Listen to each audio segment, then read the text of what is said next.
Hello! In this video, I'll show you how to take a photo using both the back and front cameras on your iPhone. Start by opening the Camera app from your home screen. By default, you'll see the rear camera. To take a photo with it, simply point your iPhone at what you want to capture. Once you have the shot framed, tap the white circular shutter button at the bottom of the screen. You can also press either of the volume buttons to take the photo. To switch to the front camera, tap the icon with the arrows in the bottom right corner.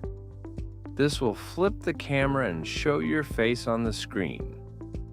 Now, position your iPhone to frame your face. Tap the circular shutter button again, or use the volume button to take photo. Once you've taken the picture, you'll see a preview in the bottom left corner. Tap it to view your photo, or tap the top left back icon to return and take another shot.